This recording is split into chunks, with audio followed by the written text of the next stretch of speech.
Poland's exponentially pumping money into their military by buying massive weapon systems. You think it could be the threat of another Russian invasion?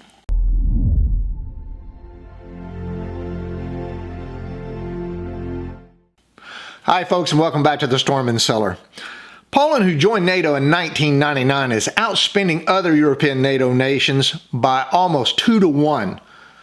Poland is spending 3.9% of its GDP versus other NATO countries' goal, mind you, of 2%. This is amazing considering Poland's decline in GDP since 2019 and total GDP of roughly $688 billion compared to the U.S.'s $25.46 trillion GDP. However, I believe one only has to look at the history of Poland and its location to Russia that makes you understand why they're on a military buying spree.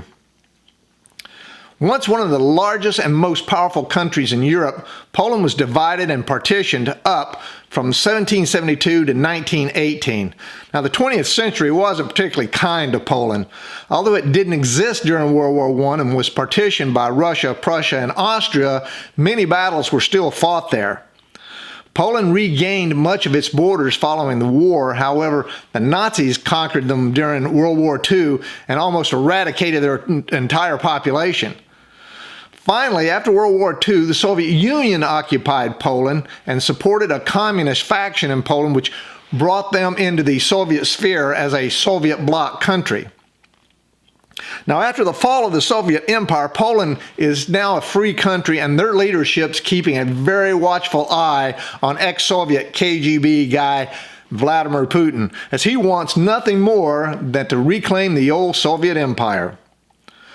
Poland's plan is to build the largest land force in Europe. The Polish government has plans to amazingly double their military to 300,000 troops. Now, according to International Institute for Strategic Studies, Poland currently has a mix of Western and Soviet-era equipment, including 650 tanks, 800 artillery pieces, 94 jet fighters, and 28 attack helicopters. Poland's also stepped up to the plate and sent many of its older weapons to Ukraine, including the MiG-29 fighter jets, T-72 tanks, and Polish-built 155mm self-propelled howitzers, most of which they intend to modernize anyway with Western and Asian weapon systems. So how's Poland modernizing this massive military? Well, they're scurrying all over the world to buy top-notch modern weapon systems. They just signed a $6 billion deal to buy 350 M1 Abrams tanks from the U.S., $12 billion deal for 96 AH-64 Apache helicopters, including Hellfire missile, anti-tank missiles, Stinger air-to-air missiles, and the Joint Air-to-Ground missile. Poland's also spending $10 billion for the 18 HIMARS launchers, with a plan to purchase up to another 500 more. Now, the initial HIMARS systems will also include 45 Army long-range tactical missile systems. Poland's also spending $14 billion in weapons from South Korea, to include 1,000 K2 Black Panther tanks, nearly 700 K9 self-propelled howitzers, and 48 FA-50 combat fighter jets. Now, while former Warsaw Pact countries who joined NATO use their old Soviet model when it comes to training, doctrine, and command structure, Poland plans to totally revamp its army into a smaller version of the U.S. Army.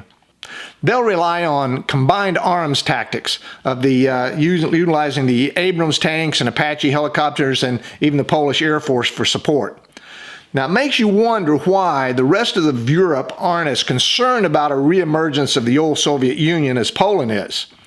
Perhaps they're expecting the U.S. military to carry the brunt of military support.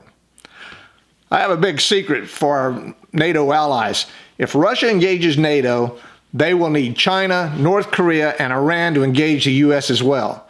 So with the upcoming U.S. military drawdowns, China is the U.S.'s main threat, and Europe will be the last place the U.S. will put its thinly stretched military forces. In other words, my prediction is it will be a Europe versus Russia. Therefore, I recommend NATO countries prepare themselves for the worst case scenario, and that's not much help from the U.S. So what do you guys think the scenario will be? And do you think Poland is leaning forward to the inevitable or just displaying peace through strength? Let me know by putting your comments down below. Also, if you like this video, please hit the like button, subscribe, and share it with your friends and enemies. So until next time, make sure all your takeoff and landings equal.